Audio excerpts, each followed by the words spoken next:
Good afternoon, ma'am.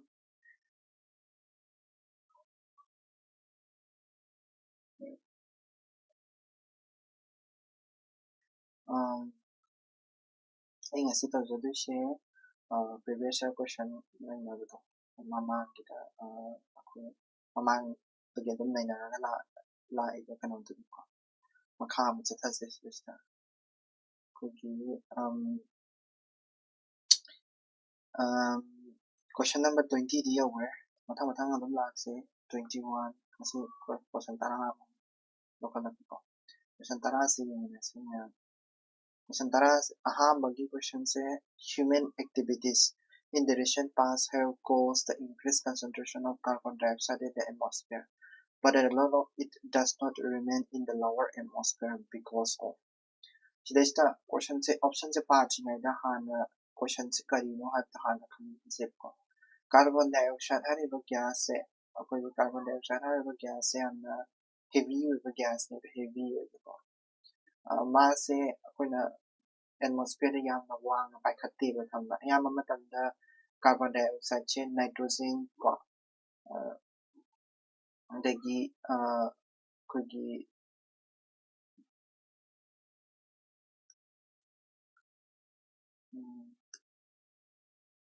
ayama matamda nitrogen ko oxygen chine hena lummi ko aduna oxygen nitrogen chine mathakta leraka carbon dioxide se di makhada ayama legal ko aduna heavy oibanina ayamana ma se the lower surface ko abidi atmosphere ki lower surface ayama legal consider the kind of say aduna maram orakanda global warming to oliven ko maram kaigina haragadi earth ki surface ta ki tholakpa kogi infrared radiation mayam jingse mana reflect amuk tawraga art amuk thajalaga aduduga kana tor global warming tholi ni ko adu kumbada lay adagi carbon dioxide yam hingalapadagi kogi kana su hujik su kogi global warming thokna khotana tawri dana ko aduduma ninjingoba ayidi carbon dioxide se nitrogen oxygen dagi hena yang boy taragadi ma se stratosphere da kakat krani aduduga even kahadi wise breakdown tawraga aduduga kana tawkiba di but tawdeba karigina carbon dioxide makhada dum leyko main source of carbon dioxide absorb tawbase karino haragadi koina coca cola guma thakpa matamda koi carbon dioxide che coca cola da yawiba duduneva koi fizzing sound thoga coca cola da koi gas ama yawi do carbonated drink na ka hainari do carbon dioxide yawi ni ko aduduna nana khangdise aduna ninjinga di kari ninjing yare carbon dioxide che water adi ishing tina ko water bodies ina absorb yam tawroga thame water bodies ina carbon dioxide ko atain absorb to ngamde carbon dioxide che water bodies ne absorb to and also water bodies ina carbon dioxide che yam absorb tawroga thame ko adu dugi wari ni adu carbon dioxide sa atopa ma da su absorb to like forest kumba biomass ai tare ko plambi da absorb to ko plambi ne absorb to ra oxygen no onto ga de natra adu na carbon dioxide che asidagi su dum ko na dum khangma ngam mathakta carbon dioxide sa mathakta so pai gi tara ga plambi ne kamai na lotion du ko ocean na kamai na lotion du ko water bodies na kamai lotion du adu na adu gi wakhanda hanganga su ya ba carbon dioxide habisidi koigi makhada legedabani ba makhada legedabani habisina koina dum assumption tawsu yae ko lummi habisim jo koina khangma yae ko aduga but a lot of it does not remain in the lower atmosphere because of magi reason ching chana ring ko in haise gibda it escaped into the outer space stratosphere masizima ngasai photosynthesis taw matanda kari changi carbon dioxide changi ngasai photosynthesis taw matanda kari changi carbon dioxide changi aduna carbon dioxide se almost very absorb tokshan dune mo aduga moy siraba matungda ko dead or phytoplankton chingse siraba matungda ko moise makhada haidi bottom da look kinebu ko sink tawginebu ko sink to the bottom ko haidi makhada makada look kineba makada look matamda kari dawi carbon dioxide su mana ngasai kari dawre carbon dioxide photosynthesis tawraga food lomda onto a food to dagi kari onto a stars carbohydrates to puraga leba makada pudagre ko aduga kari dawre sidagi carbon sequestration habadi carbon do atopa form amada onthokiba haidare aduduna carbon dioxide se tasembagi phytoplankton jinsina yamna absorb tokshale ko atmosphere dagi aduduna phytoplankton jinsina yamna absorb tokshale absorb tokbagi chang jisu ko around 25 to 35% of carbon dioxide se absorb tokshale yam sauna absorb toiko aduduna this is one of the absorb tokbagi chang hadi lower atmosphere da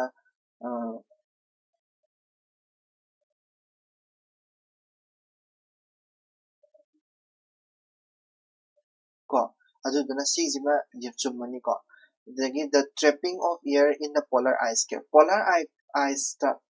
ice ta koi scientific research man to the polar ice ta koi gi air se trap to air trap to hai adubu air trap to se yam small amount ne ko na si se koi gi researcher kanguna koi gi history ne koi gi fossil fuel thi gi type to ko researcher kanguna koi masi se koi na time capsule so hai ne ko time capsule habidi matam amagi dinosaurs matamda leramba nukchitse kogi polar gi ice manungda kana tawraga phamchallaga trap tawraga leirabdo adu kone research ka tawba adu waina thing but air traps this is very small amount and negligible level adu daida kyam yamna carbon dioxide kyam yamna trap tawramdoino small amount ne yam pikreba negligible amount lerini adu do kamaina trap tawramdoino ha adu trap tawbadagi lower atmosphere da lay habsidi sisu land ba pot amani ko adagi karamba statement na chumdoino two only hadi two only se katana chumbani habadi atagi didi loina mak lana ni ko kyan dai ko adu pure masidi science ni logic tige dum khumba yani ko fazana kana taw tar second question ami yengsi in the context of ecosystem productivity marine upwelling zones are important as they increase the marine productivity by bringing the decomposer microorganism to the surface, nutrient to the surface, bottom dwelling organism to the surface. Which of the statement given below above is are correct? Common sense na yam thi line na khumba yaba question ni ko si common sense na but upwelling habagi concept se NCERTs yawbani geography da ko adu do hyphet ai hyphet haisarange koi gi hot coal ko hot water hot current cold current ani punba mafamda akoina kaino tawen haigitra haidi fishing ground oyen haigitra nga cha yam leina adugumbagi style ni ko sikoigi yamna wind driven oiraba koigi current yam oiraba ko adugumba wind pukhalaktoine so wind ko wind hadi current haidare ocean current gumana ko aduga pukhalaktoise kaino haragadi koigi yamna dense oiba ko dense oiba cooler yamna ingba mathakara sara leirani ko cooler nutrient rich water se mathakta pukhalani ko aduga mathakta kari leirani harakanda koigi nutrient depleted oiraba nutrient depleted oiraba nutrient depleted oiraba hot ko mathakta leiramdise hot oiraba nutrient depleted oiraba hot ko hot water just mathakta leiramdani asijina sona kana sakrani amazina coal oibasina mathakta kakalani smain chatna leirani aduga sigi reason se koina kari kauge harakanda ko sigi reason se ko sigi reason se koina kari kauge harakanda sagi reason se koina photic zone kauge photic zone haibagi maramdi koina nuksa mangal pange haini ko photic zone haise ko photic zone haise nuksa mangal pange haini photic zone sida akoigi nuksa mangal se fangi ko aduda ngasagi phytoplankton ka to sida leidani phytoplankton ka to leidani ko ado danger hari se kain why is wind danger ba wind se hot current cold current ani mak se punjalaga side punjalaga swaina circle oina chatnaraga leina dui ko habadi hot sina makha da kumdara ani cold sina swaina tora mathak ka swaina circle oina leina dui ado sida danger oina hari se kain hari mangon mineral yam yawe kudamana ka nitrate yawe ko phosphate yawe ko adugumba nutrient je am yawe nutrient je danger ba nutrient je mathak ta pukhala tene ko mathakta pukhala kanda ngasai gi photic zone sida lairamba phytoplankton sing adigi pambi singna moi sing sina ngasai gi gadau hara kanda photosynthesis tower ko hadi photosynthesis tower photosynthesis tower ba matungda photosynthesis tower ko sida iza sai ga photosynthesis tower photosynthesis ko photosynthesis sector ba photosynthesis tower ba primary productivity hengalani primary productivity habadi pambi adi primary productivity hengalani photosynthesis hengatse kai gine ba masai gi nutrient myam do lang padagi nutrient myam do lang padagi photosynthesis hengalani primary productivity hengalagadi nutrient myam am lerani nutrient myam am lerani taragadi akoina sidaisa or adi fish myam am lani fish myam am husiki nutrient myam do chaba nutrient myam chana ba adigi primary productivity se haladi consumer myam amala consumer myam amala ra achauba food web ama develop tawra ani adi primary productivity digi lang tena tra aduna phytoplankton sing photic zone mafam sida fishing ground oideni example oina sise koigi coast of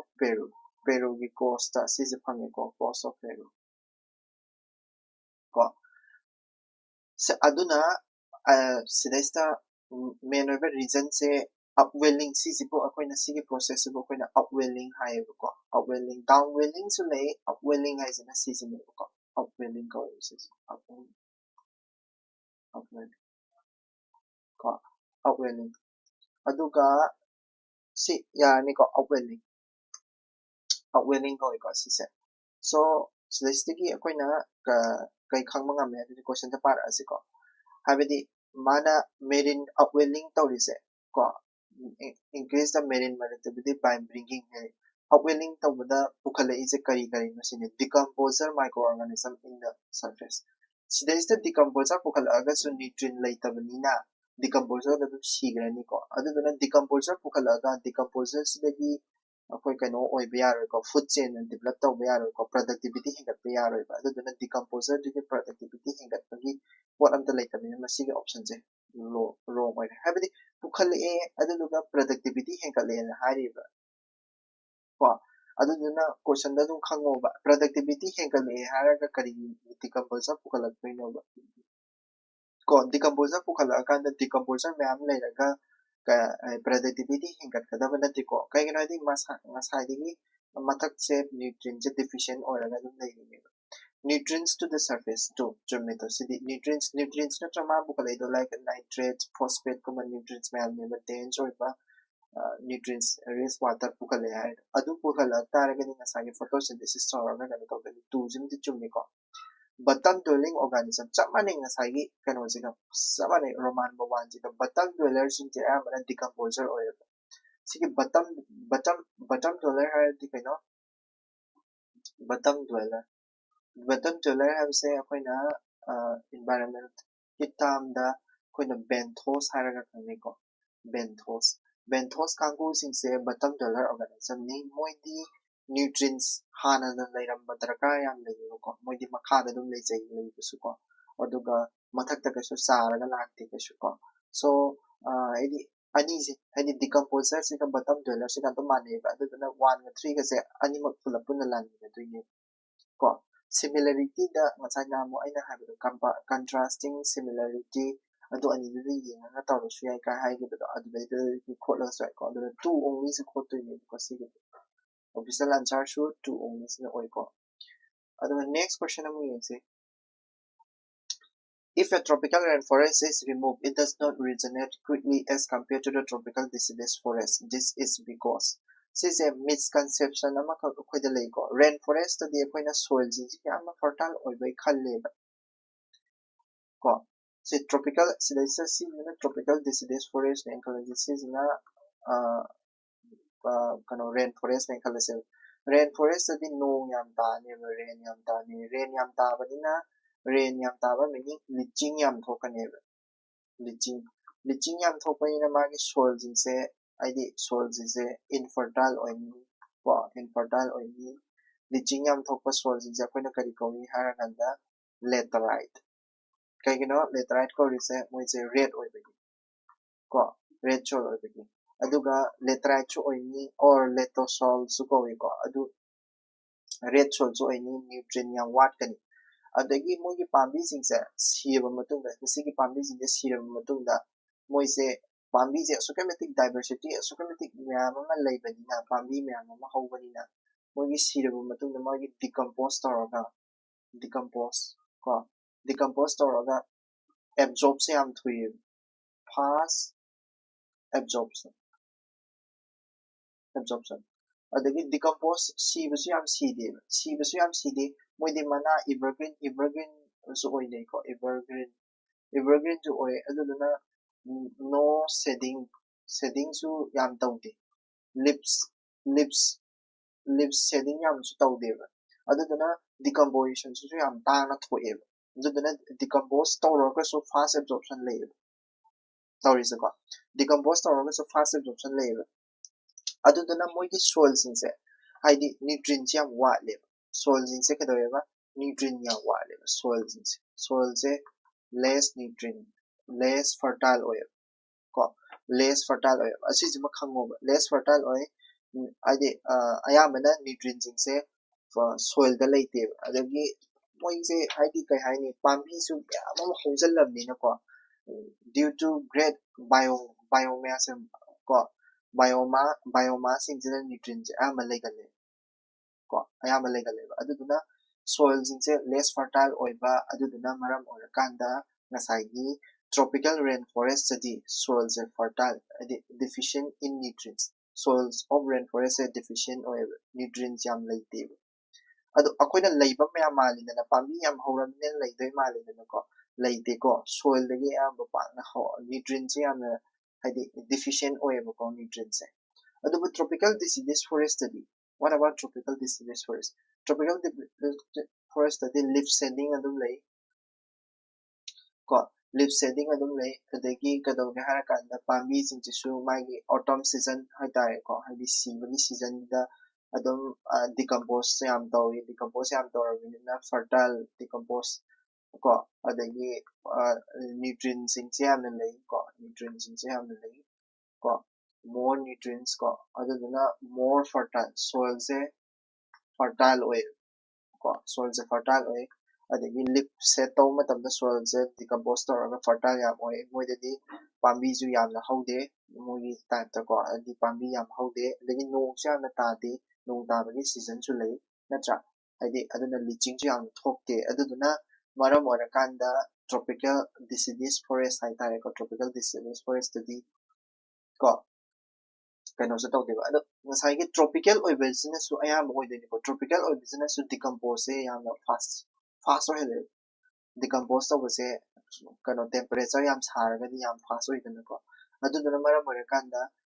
question se sige answer se kaino haragana soil of the rainforest is deficient in nutrients is oideni ko atay atop six ko option jing ko atay atop option in the propagation of the trees in the rainforest have poor viability lali ko haibadi howdi dum hawgali rainforest ko ge ising ju layam lay adagi soil ju dum phangmanina howdi dum haweba pambi je howdi dum hawe propagals te taraga nong dinum adi hawgan badana maram orakanda uwa yam hawri ne rainforest ko adagi rainforest species are slow growing su oide growth yana legally ko ada slow growing su oide ko exotic species invaded the fertile soil of the rainforest exotic species na kashu fertile soil se invade to bangam moy ko because exotic species lay like exotic species, but exotic species fertile soil oriba hanadagi fertile soil oiram taragadi exotic species la na kashu fertile oihalamoi ko aduna fertile soil se tashina leidi fertile di uidi rainforest ko aduna exotic species la asu pa na hawungam de ko so question se a na oidoni ko haidi sigi concept se katang khangra ana hangmani haibadi leaching to a digi dina posare maramadina fertile oidi habs soil se oidi habs sigi concept se katang khang taragadi adum yare ko aduna irai line na hangdi oidi ko environment oira su ko fully conceptual basis ta hang 24 the Himalayan range is very rich in species diversity. Species diversity the Himalayan range very rich oyebuko. Which one the following is the most appropriate reason for this phenomena? Ko exceptional phenomena amkha hayoba. Haidi Himalaya se koigi ka haini pambi sanga da su orasu yam haweba yam haweba yam haweba pambi sanga makhan haitare pambi mayam hawbagi nattaba pambi makhal mayam am hawe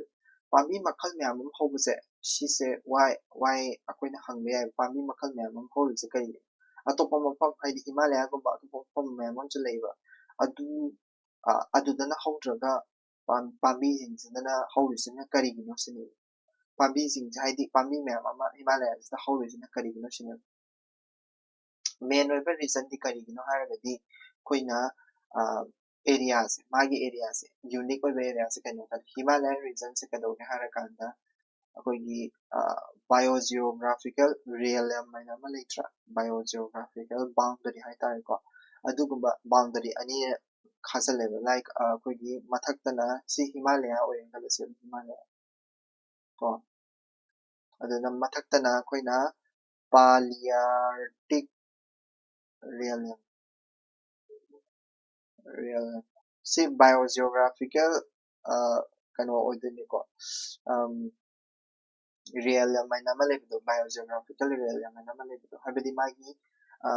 pambi group how ba matu in koigi real may ama khaido iko koigi wall sida leiba real id area hay tare ko aduga adu ani dugi tainabam oyeba mais boundary oyeba ade amana indo men Malaya Oriental real ko anisigi tainabam oibisina maram orakanda akoigi diversity se sisi yamna wang diversity wangbagi atopa reason amsu laiko haibidi Himalaya se maje yam thuna wangkhale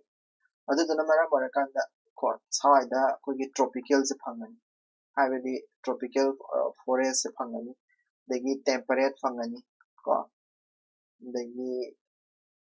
adagi tundra arctic ko tundra arctic ko aduga loinamak adi mai forest ki type sinje Himalaya da su phangni ko aduna magi height chisu height height magi stiff oiba adi magi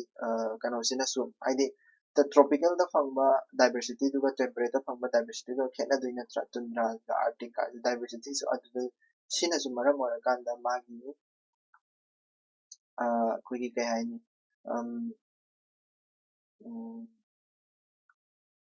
ko ꯍꯥꯏꯗꯤ ꯃꯥꯒꯤ ꯍꯥꯏꯠꯁꯤꯅꯁꯨ ꯃꯔꯝ ꯑꯣꯏꯔꯀꯥꯟꯗ ꯑꯩꯈꯣꯏꯒꯤ ꯗꯥꯏꯕꯔꯁꯤꯇꯤꯁꯤ ꯋꯥꯡꯉꯦꯕ ꯑꯗꯨꯒ ꯑꯅꯤꯁꯤ ꯃꯅꯨꯡꯁꯤꯗ ꯑꯃ ꯌꯥꯎꯕ꯭ꯔꯥ ꯌꯦꯡꯉꯁꯤꯀꯣ ꯍꯥꯏꯕꯗꯤ ꯑꯅꯤꯃꯛ ꯌꯥꯎꯔꯒꯗꯤ ꯑꯅꯤꯃꯛ ꯈꯣꯠꯇꯣꯏꯅꯤ it is high rainfall that support high rainfallꯁꯦ ꯃꯤ ꯑꯇꯣꯞꯄꯗꯁꯨ ꯇꯥꯏꯌꯦꯕ ꯅꯣꯡꯁꯦ ꯍꯤꯃꯥꯂꯌꯥꯗ ꯈꯛꯇ ꯅꯠꯇꯦꯕ ꯇꯥꯔꯤꯁꯦ ꯑꯇꯣꯞꯄ ꯃꯐꯝꯗꯁꯨ ꯇꯥꯏ ꯕꯠ ꯗꯥꯏꯕꯔꯁꯤꯇꯤ ꯂꯩꯇꯕ ꯌꯥꯎꯋꯦꯕ ꯀꯣ ꯅꯣꯡ ꯌꯥꯝ ꯀꯟꯅ ꯇꯥꯔꯁꯨ ꯑꯗꯒꯤ ꯄꯥꯝꯕꯤ ꯁꯥ ꯉꯥꯗ ꯗꯥꯏꯕꯔꯁꯤꯇꯤ ꯂꯩꯇꯕ ꯌꯥꯎꯋꯦꯕ ꯃꯐꯝ ꯀꯣ Himalaya tayo dumaya like Himalaya kung di mo sin nung katang tama ng diba like kung in northeastern area sila di Thai but Ladakh kumba di Himalaya region adu kumba di amok siya nung kaya sa kapangan ta diba ay di kung cold desert ka lady na ang Ladakh ka da no nung ta draga sa mo diversity di dum later ꯂꯩꯗꯅ ꯑꯗꯨ ꯅꯣꯡ ꯇꯥꯗ꯭ꯔꯒꯁꯨ diversity ꯂꯩꯔꯤꯕꯅꯤꯅ high rainfall ꯁꯤꯅ ꯈꯛꯇꯪ this is not enough ꯀꯣ ꯑꯗꯨꯗꯨꯅ A say ꯂꯥꯟꯗꯣꯏꯅꯦꯕꯀꯣ not enough ꯑꯣꯏꯌꯦꯕꯀꯣ ꯍꯥꯏꯗꯤ enough ꯑꯣꯏꯗꯦꯕ ꯃꯥꯅ explanation ꯁꯦ high diversity ꯂꯩꯕꯒꯤ explanation ꯁꯦ not enough ꯀꯣ aduga it is confluence of different biogeographical zones chumiko season biogeographical zone haisiko Palearctic area Indo-Malayan Oriental area haise this is also a biogeographical zones ko mai gi area di matungina mai diversity gi matungina khaidokpa zones ni ko exotic and invasive species have not been introduced in city pura lale haibadi akoi Himalaya se exotic species yam leimandana कोई कहीं नहीं complain लागने rummy like land तना कहीं को अदेगी कोई कहीं ये यूपाटोरियम का हाइडी मोई से एक्सोटिक स्पीसीज यामना लेदना कोई मसीजे लौथोकना बगिदमक्ता गवर्नमेंट का खनाबना होइनी अदुना मसीगी स्टेटमेंट पुरा लालेको human interference लेते हैं सिसु लालेको यदि हिमालयस ता population याम लेको मी यामना लेबा अदुना कमायना untouched oina leidoi ko ani se statement ani se pura lale b se na chumani ko a se khara chummadam ni a se chumni ni but tawdabu a se koina kaino yaudi ba magi haidi complete oide ba a se katang khumba matam da rainfall se na katang oine habadi akoi leite ko aduduna rainfall se katana oine habadi leite ba yeng se mathang da central x ko sigi central x sigi ꯂꯩꯔꯤꯕ ꯑꯦꯛꯁꯤꯡꯁꯤꯒꯤ ꯃꯍꯥꯏꯁꯦ ꯀꯩꯅꯣ biodiversity conservation ꯗ relevant ꯑꯣꯏꯕ ꯍꯥꯏꯕꯀꯣ ꯀꯣꯏꯁꯟꯁꯦ ꯃꯨꯟꯅ ꯌꯦꯡꯉꯣ relevance ꯍꯥꯏꯅ ꯍꯥꯏꯕꯅꯦꯕꯀꯣ bearing to ꯀꯥꯏꯅ ꯁꯥꯏꯁꯦ ꯃꯔꯤ ꯂꯩꯅꯕ ꯍꯥꯏꯕꯅꯦ ꯃꯔꯤ ꯂꯩꯅꯕ ꯀꯥꯏꯅ ꯍꯪꯂꯛ ꯇꯥꯔꯒꯗꯤ ꯃꯔꯤ ꯂꯩꯅꯕ ꯀꯥꯏꯅ ꯍꯪꯂꯛ ꯇꯥꯔꯒꯗꯤ UPSC ꯗꯀꯣ ꯁꯤꯁꯦ ꯑꯌꯥꯝꯕꯅ all of the above say ꯑꯣꯏꯒꯜꯂꯦꯕ all of the above ꯀꯩꯒꯤꯅꯣ ꯍꯥꯏꯔꯒꯗꯤ ꯑꯩꯈꯣꯏꯒꯤ ꯑꯦꯛ ꯈꯨꯗꯤꯡꯃꯛ ꯑꯌꯥꯝꯕ ꯑꯦꯛ ꯈꯨꯗꯤꯡꯃꯛ ꯍꯥꯏꯇꯥꯔꯦꯀꯣ ꯑꯦꯛꯁꯦꯞ ꯑꯇꯣꯞꯄ ꯑꯦꯛ ꯈꯔ ꯅꯠꯇꯅ ꯀꯣ ꯍꯥꯏꯗꯤ ꯁꯤꯚꯤꯜꯒꯤ ꯅꯠꯇ꯭ꯔꯒ ꯑꯩꯈꯣꯏꯒꯤ ꯀꯣꯔꯠꯀꯤ ꯑꯦꯛ ꯈꯔ ꯅꯠꯇꯅ ꯑꯇꯣꯞꯄ ꯑꯦꯛ ꯈꯔꯗꯤ ꯑꯗꯨꯝ ꯑꯌꯥꯝꯕ ꯑꯦꯛ ꯑꯌꯥꯝꯕꯁꯦ ꯏꯟꯚꯥꯏꯔꯣꯟꯃꯦꯟꯇꯦꯜꯂꯤ ꯁꯁꯇꯦꯅꯦꯕꯜ ꯑꯣꯏꯅꯕ ꯁꯥꯕ ꯉꯥꯛꯇꯅꯤ because sustainability haibase kaino akoi fundamental kainos DPSP dasu phasana yaurine environmental sustainability se so akoina ek ama saba matamda environment da so oidaba ek na to oina sagane ba aduduna relevant dum oine ba relevant oine bear oine haidi any ek ama se environment ga biodiversity conservation ga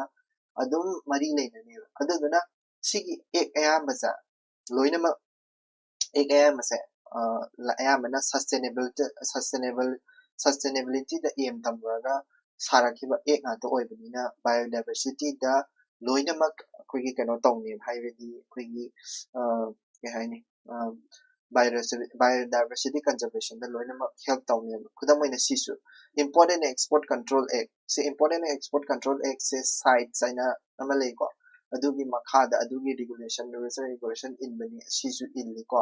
sisu biodiversity conservation mateng pangi mining and mineral development sisu dum mining the wise sisu kano the biodiversity the show kana sustainable development ni tawna ba sisu dum custom ga sisu export importers check tawna bani export importer sanga the exotic sanga ma export importer taw taragadi madu thing ko pa kana custom lo to su yawi adusu biodiversity save tawna bani Indian Forest Act sisu hana digi no forest conservation ni su yan yawi biodiversity conserve tawna bani aduna 1 2 3 4 moi mari maksulun yawi adumaina relevant or near to kind haiba id exact haidaba UPSC gi question ayamba singse ayamana loinamak chungalle sisum jo khongal ba adege mo Karl Marx na explain the process of class struggle with the help of this one the following theories koina khange Darwin's theories of evolution sidi Karl Marx na sum piramde ko aduna Darwin na bizabani sisima dum kakhat kro lemhoriba tai theories singse sidagi lawthokte empirical liberalism haini Karl Marx na puthoma se koigi tasembagi di dialectical materialism sine sisi ko empirical liberalism sinateba ko class struggle so haina the process of class struggle liberalism हाइबदी कइनो अखोई individual liberty ने class की नते बदुना सिजदो Koyna individual liberty की नि empirical liberalism हाइदी individual liberty हमने को private property की मतंग दनी अदुना class struggle की नते अदुना सिदम ककरनी existentialism जिसु को हिंगबगी individual property ने मोसे को dielectric materialism हाइबदी कइनो dielectric materialism हाइबदी कोई dielectric हाइसे अखोइना dialectical हाइबको sorry dialectical हाइबसे कइनो हाइकाना progress को चखतपा हाइबसिगा change हाइबसिगा अनि से पुंजलबा को चखतपा हाइबसिगा change हाइबसिगा पुंज not sorry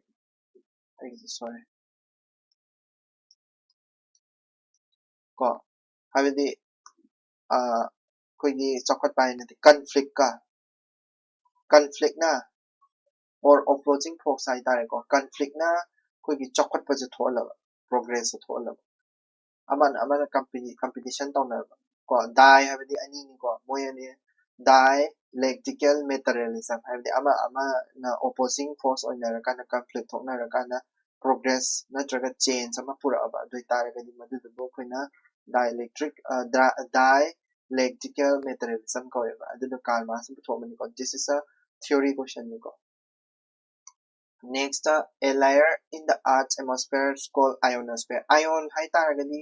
koigi ionosphere hai taragadi ions na sabadu ions gas to ion all la label mafam da ionosphere ko radio combination facilitate to chumi ionosphere de koina radio wave se reflector of to ni ko koina radio se sidai sa tare na khalasi radio se antenna da tawra tare khalasi अदुदो कराइदगी लाइनो हारगदी कोइना कनोदगी लाइनी All India Radio station दगी कोइना थादोइबा कनोसे रेडियो वेबसाइट तारे को रेडियो वेब से आयोनोस्फीयर यौदोनी आयोनोस्फीयर हाइसे क्वाइ आयोनोस्फीयर दगी एक्सोस्फीयर लेगरनी को अदि माजे यामना वांगमा मफम द लेइनी को रेडियो वेब से को अदुदुना मरकांदा कोइगी रेडियो वेब से थादोगाना ionosphere the येरगा radio the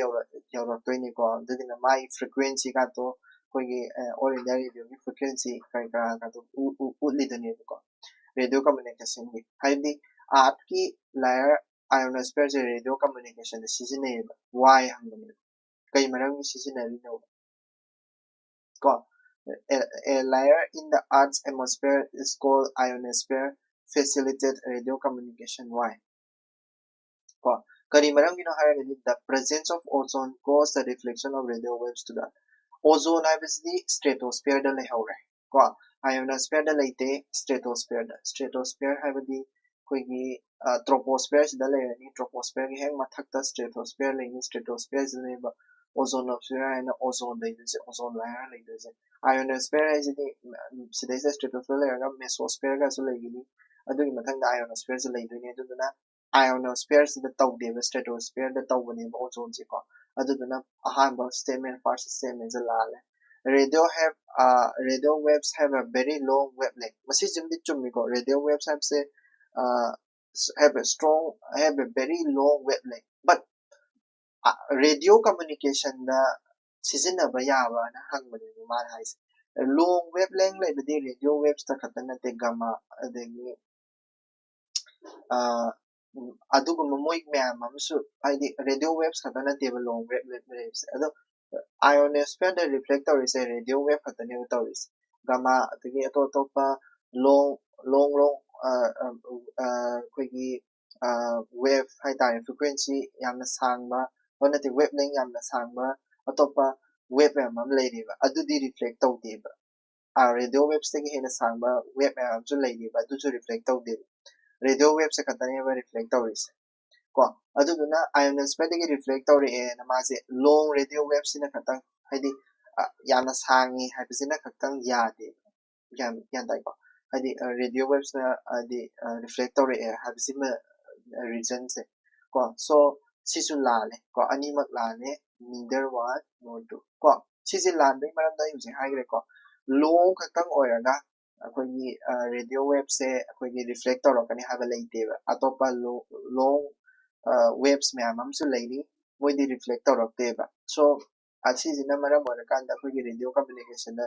season नहीं हाबसे reason नो इना why ना मान हंगमनी reason दो radio communication दा अखोइना ionosphere से seasonary मरम से करिगिनो हारगदी अखोगी radio wave से reflect तौरक्पगी नेबा को ozone दगी reflect तौरक्पा नत्तेबा दुदुना अहाबगिसु लाले अनिसुबगिसु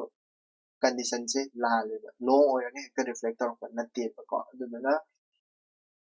statement assumbadadi kaidonge harakanda reflection se kanana toroktoina ionosphere masamakse toroktoineba ko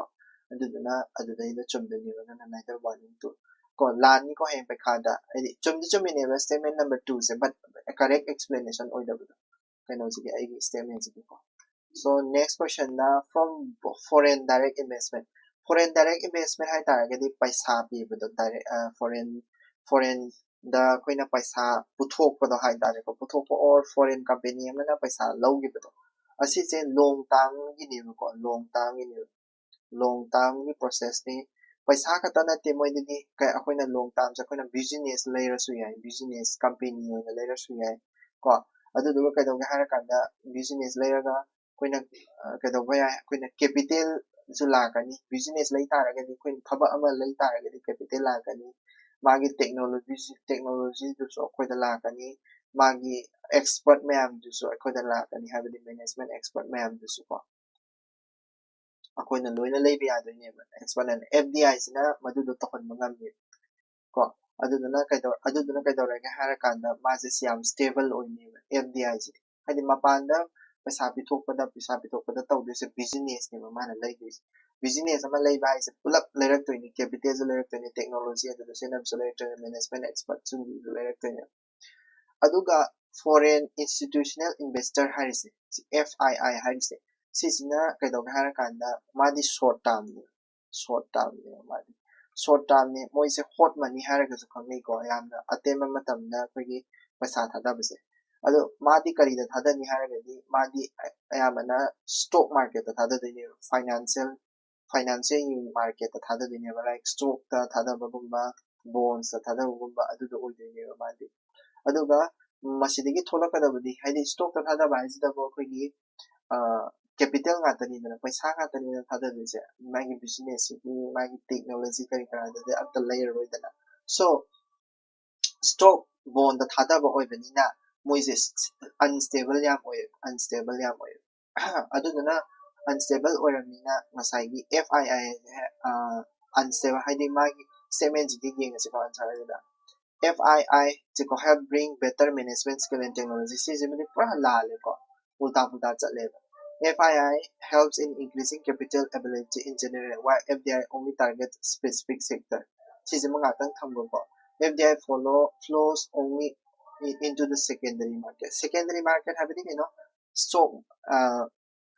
stock bonds is secondary market secondary market. Have the market asing manate capital take the karikara punna la business is in the primary market primary market.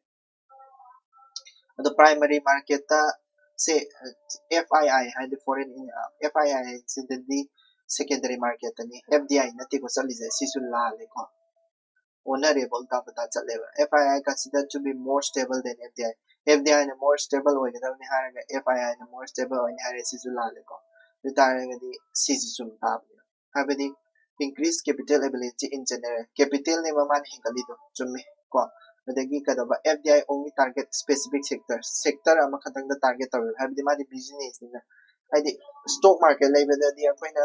khawgi company digi lay rasu yai any airport air India gi company digi lay rasu yai airport thawgi adagi any company am de lay bi yai mangon di kachu sector do depend taw deba sigidi business ama taw yara gadi akoina foreign da paisa thada yara gadi military da thada gadori bra technology da thada gadori EV da thada dori bra and the vehicle da thada dori bra adu me sector da depend taw idana ba adu dani ko FDI is the sector da depend taw ko sector ha bali mai gi company di line to ko adu da depend taw second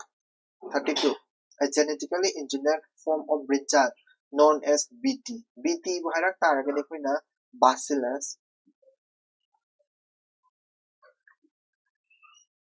Thuringiensis ko sisine BT brinjal se ko akoina BT cotton na sulai ko BT cotton duga magi mathau sa mana dei BT cotton da su but BT brinjal da su moida kana tau bi se akoina ball war mai na ma like fruit ball hani ko fruit and suit bor hani ko PS ni ko sigi PS bu hadi control tawna bagi damakta ni BT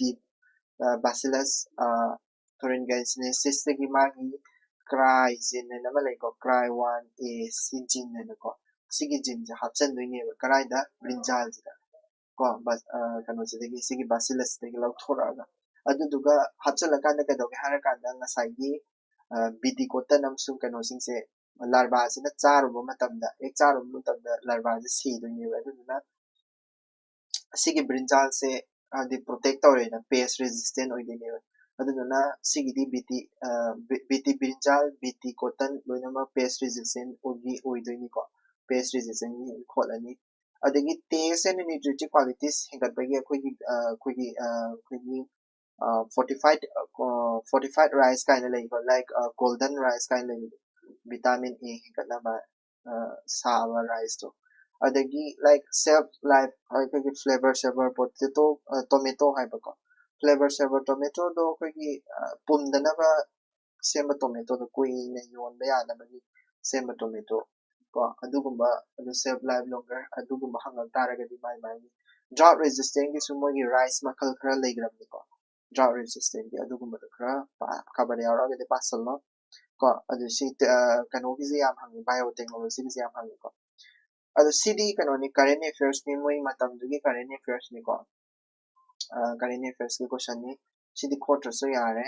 asembagi budi hai 1 3 gi tai huji ti akoi indian yearbook kumba ko adugumba paraga adum huji ki haidi magi social welfare scheme myam jinja magi kano sing phaga do bise social welfare scheme da koina adi karamba ministry no sizimdi phani ko adagi beneficiary do karamba no haibjin ju phani beneficiary adi kana na phangdu bise sigi kana bise kai no scheme sigi kana bise na kana phangdoi no kari paisa kyam phangdoi no khotoi no